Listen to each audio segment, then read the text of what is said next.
This is Sony's first 4K consumer camcorder.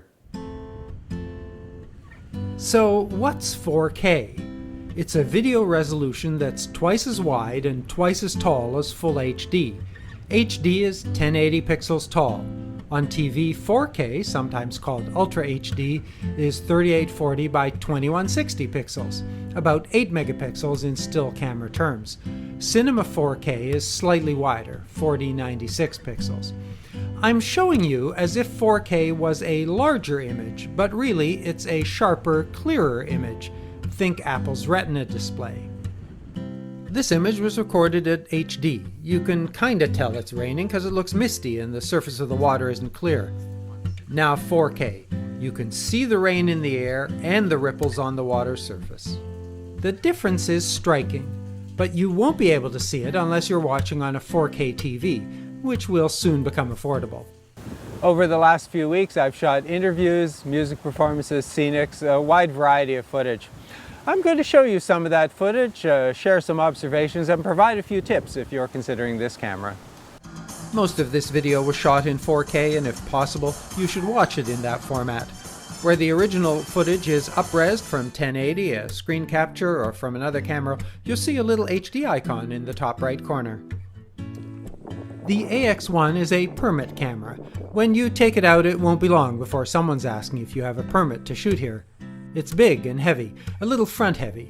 The camera's design, button layout, and many of the controls and functions are nearly identical to Sony Pro cameras. Those cameras usually have 3 sensors, one for each color. Only one 1/2.3-inch 8 megapixel sensor here. There are Pro controls, not just manual focus and exposure, but gamma, detail, and matrix functions. More about that in a minute. The lens is not interchangeable. The hot shoe on top can hold accessories like an RF mic, a monitor, or a video light. There's a built-in shotgun mic mount. The battery is big, but lasts over 2 hours of shooting. In addition to an HDMI output for an external monitor, which can provide a clean feed for outboard recording, there is a standard composite output. There are 2 XQD card slots. Not sure if they support relay or simultaneous recording. What's missing are some of the features typically found on consumer camcorders and still cameras with video, like face detection, a histogram, or an on-screen level.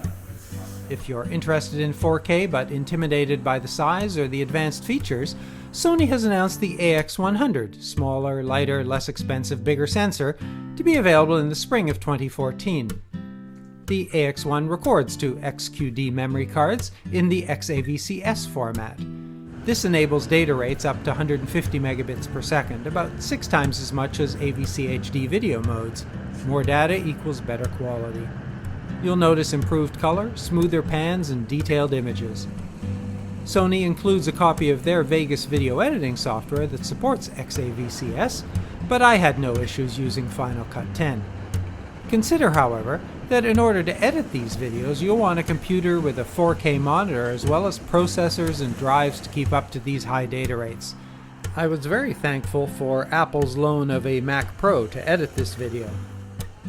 For run and gun, there are auto exposure and focus modes, which worked well. Auto seemed to prefer to shoot at the 1/30th shutter speed.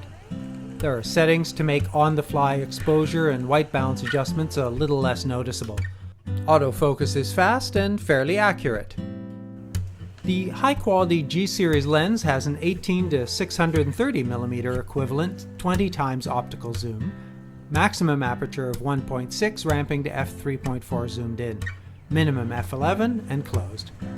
Minimum focus distance is 1 centimeter, although you have to remove the lens hood to get that close. Filter diameter is 72mm. With the right composition, the wide aperture and high zoom ratio can deliver a satisfying out-of-focus background. The lens hood has a mechanical shutter that acts as a lens cap. The lens has rings to focus, zoom, and iris, although these are not mechanical controls. I found both zoom and focus laggy and skittish. Marking and returning to a zoom setting or focus point is pretty much impossible. That said, the single push focus works well. There are 2 zoom controllers useful for regular handheld and low-angle shooting using the handle. A switch turns the handle zoom on and selects either fixed or variable settings. The 8 fixed speeds are selected in the menu. The big power zoom lever is pressure sensitive. It provides a smoother zoom than the zoom ring on the lens. Focus distance is displayed in the top left, which reinforces just how skittish the focus control ring is. A tiny adjustment jumps to infinity, and the distance display disappears when you go to the magnified view. But the magnified view doesn't switch the external monitor, so I could still see the distance there. I found it easier to see focus on the bright 1.2 million dot viewfinder than the LCD, and note that neither comes anywhere close to 4K resolution. In addition to the magnified view, there's a peaking function. It's the red edge on objects that are in focus. Peaking can be set to appear as white, red, yellow, or blue, and it levels from 0 to 99. There's a dedicated on-off toggle button. Leaving auto exposure, you can set iris, shutter speed ranging from 1/4 second to 1/9000th, and gain, the video equivalent of ISO, as well as white balance. Videographers generally set shutter at 1/60th and iris around 5.6. Adjusting gain is needed to create the right lighting mood. The one-push iris button is useful. I love the built-in ND filter, which provides 3 levels to maintain those settings under bright lighting conditions. In auto, the camera will let you know which ND setting to use in bright conditions. In the absence of a histogram, you can set levels by eye or use the zebra stripes to let you know when you're overexposing. There are 2 adjustable zebra levels. You typically use one to judge when white skin is being overexposed, about 70 to 75%, tilted to the right. The other when bright objects are overexposed, about 100%, tilted to the left. Like peaking, there's a dedicated on-off toggle. The camera will display a low light warning when it feels light levels are too low. If you're intentionally shooting a low light scene, I didn't find a way to turn the warning off. A similar indication lets you know when a scene is too bright. Gain can be set up to 27 dB.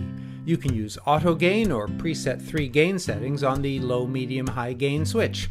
Noise starts to be noticeable at about 12 dB.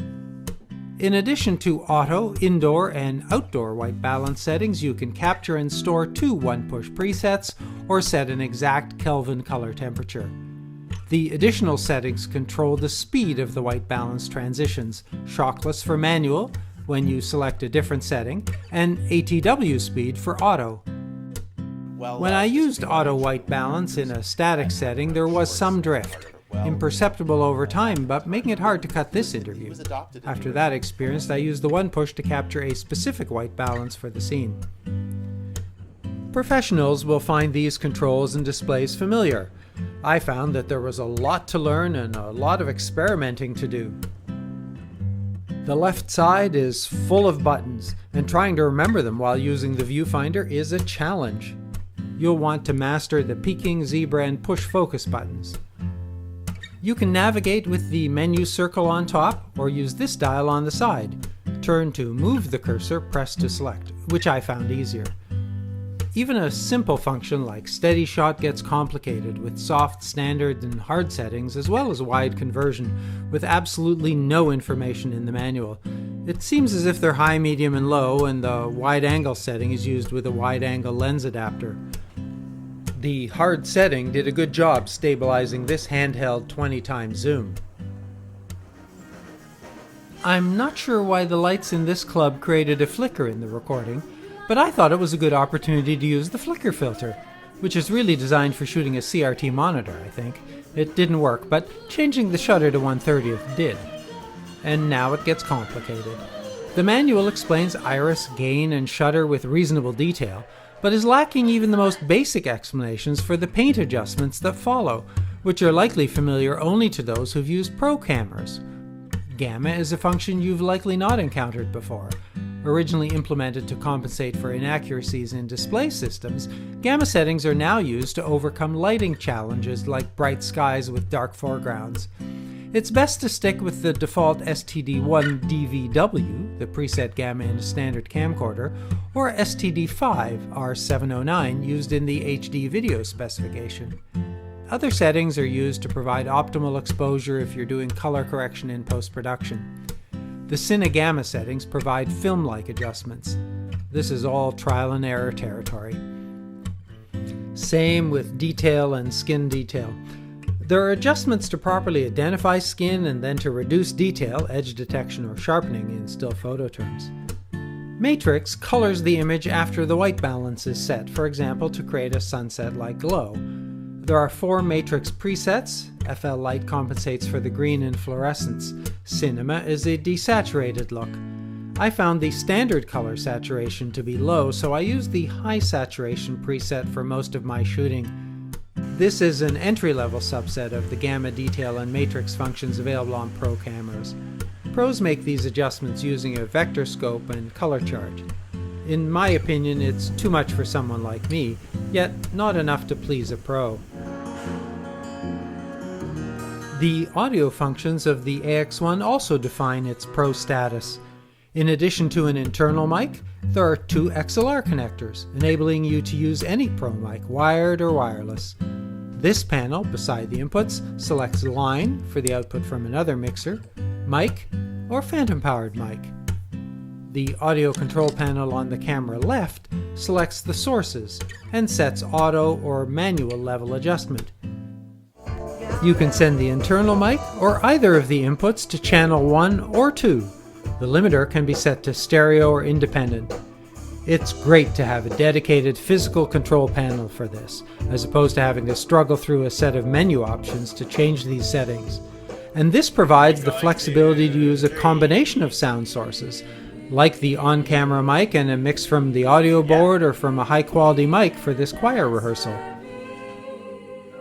For this interview, I recorded host and guest on separate channels so they can be mixed in post. About that change? Sure. Well, back in the time... Using a single mic, I recorded on 2 channels at 2 level settings, one at Miss Warbeck's normal level and another at a lower level, so that when the story gets loud, I have a non-distorted channel to use. And then they march to the library. I'll paint a fish. I'll paint one too. There's an on-screen meter at the bottom of the display. Using the menu, you can set auto gain control, either stereo or independent, master levels, and a wind noise filter. There are 5 4K video formats and 3 HD formats at 60p, 30p, and 24p. You've already seen the rain in 60p at 150 megabits. Here's 30 frames at 100. You're not going to get those rates on the AX100. The 50 megabit 1080 HD data rate is twice that typically found on AVC HD cameras. Consider that if you're shooting in 4K and editing in HD, you'd be able to crop and pan the image to 1080 if you need. The camera connects to a TV using a regular size HDMI connector.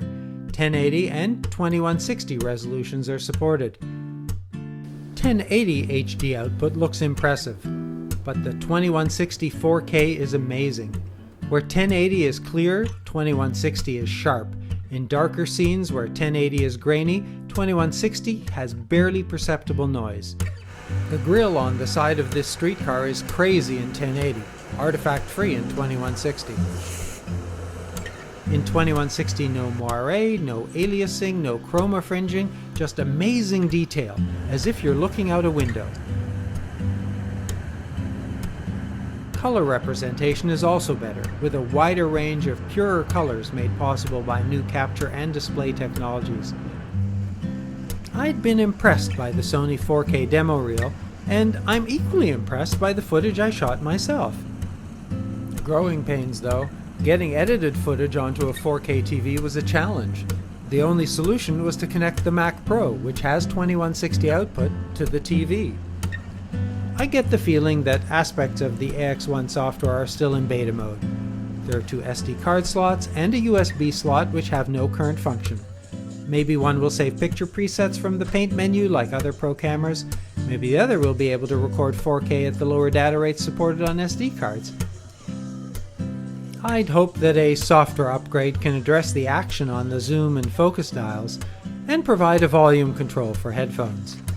And if not a level, maybe a histogram. After 4 weeks, I love the quality of the images, but I'm a long way from mastering the AX1's advanced settings. I'm wondering who's going to love this camera. Pros may be frustrated, particularly by the focus and zoom rings. And you and I may balk at the size and weight, or get fully immersed in the advanced settings that help us take the next step in our video production adventures.